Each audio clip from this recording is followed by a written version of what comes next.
Dear friends, first of all, our warmest congratulations to SEAPA on its 20th birthday. From the embassy, from SIDA, from Sweden, and from me. We are happy and proud to be your partners. And it is a true honor to be here at this 20th anniversary. What you are doing is obviously close to the hearts of our government, but also very much to me personally. I'm happy to know that one of my first speeches as new ambassador to Thailand was given at a workshop on freedom of information organized by UNESCO and Southeast Asia Press Alliance, exactly 3 years ago. This is an occasion to look back at 20 years, during which you have been in the forefront, in the front seat, to experience the ebb and flow of freedom of expression.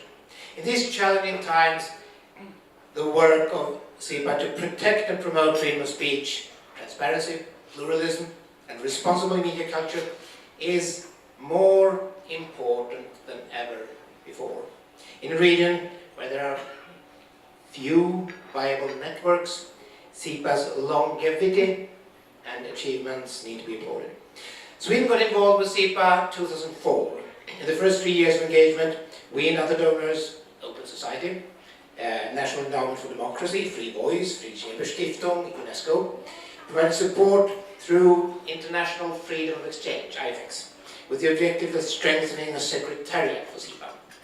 From 2007 and onwards, when the secretariat had become fully functioning here in Bangkok, Sweden has been providing direct support to you.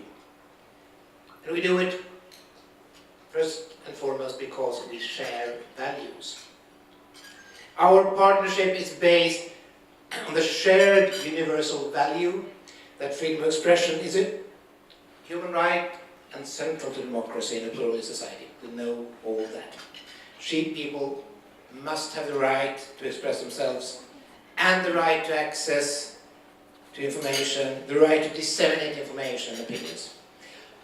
I refer to challenging times, and we all know what we have in mind.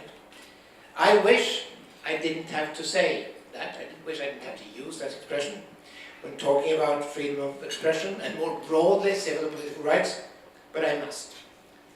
Because we are seeing fundamental values questioned and attacked, not everywhere and all the time, but to a significant extent all over the world.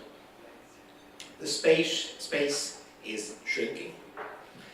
In the Freedom House report, Freedom of the Press report, it's stated that global press freedom has fallen to its lowest level in 13 years, amid unprecedented threats against journalists and media outlets in major democracies and new moves by authoritarian states to control the media. In the past 12 years, close to 1,010 journalists have been killed. These last days we have seen a new horrifying example, Jamal Khashoggi. And we are soon approaching November 2nd, the International Day to End Impunity for Crimes Against Journalists. It serves as a gruesome reminder that 9 out of 10 journalist killings go unpunished. Hatred, harassment, and misinformation and purely falsified news have found new ways of poisoning the open democratic discourse. While all journalists are threatened, female, transgender, binary journalists are under attack more often than others. And this emphasizes again the crucially important role of SEAPA and your network in addressing these challenges by promoting and protecting the values that we share. Just over 250 years ago, Sweden adopted our first Freedom of the Press Act. We celebrated that together with you, not least, last year. It helped Sweden. It wasn't only doing the right thing, but it helped Sweden on the road from being a poor society to a developed welfare state.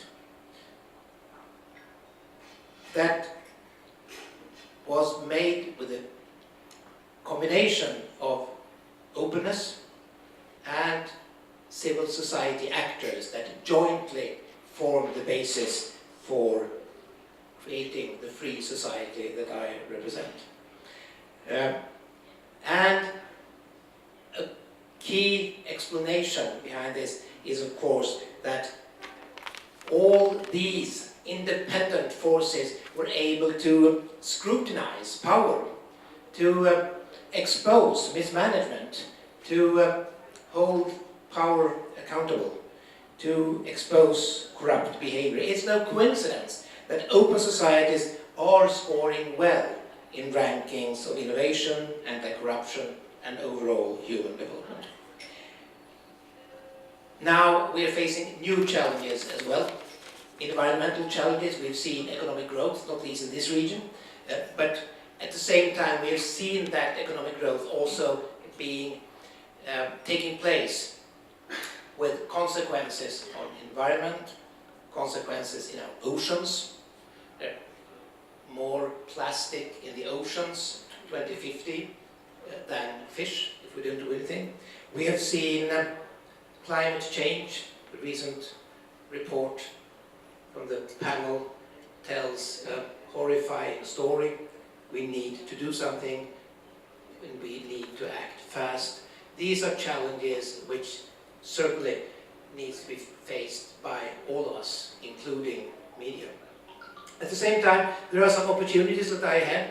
The Sustainable Development Goals forming a joint global agenda for development, where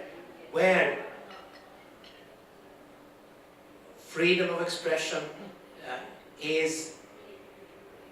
should be seen as a goal in itself, but also as a key method to achieving the Sustainable Development Goals, and more broadly to implement the Agenda 2030, the Paris Agreement on climate change. The second kind of challenges we have, of course, the new technology used to shut down sensitive messages in various ways, new legislation appearing all over the world, drafts often used to silence critical voices. At the same time, we see young people being emerging key actors in powerful social movements, where they use new media tools to create, circulate, and amplify voices and stories. They should be engaged as agents for a transformative change. How does Sweden cope with these realities? Well, our regional strategy for development cooperation, which is benefiting our cooperation with SEAPA, is having a clear focus on these interlinkages between environment, climate change, gender equality, and human rights, where all our cooperation must consider all these aspects at the same time. So we have a lot to do together, and we're happy and proud to be your partners. Again, warm birthday congrats to you, SEAPA, all of you sitting here. You are needed more than ever to address the shrinking space, to save our oceans, to implement the development goals, ultimately to save the planet, because there is simply no planet B. No authoritarian leaders could deliver that, no one else. We need to address these global challenges together, and we need to do it with joining forces in the fight for freedom of expression. Thank you very much, and looking forward to the evening.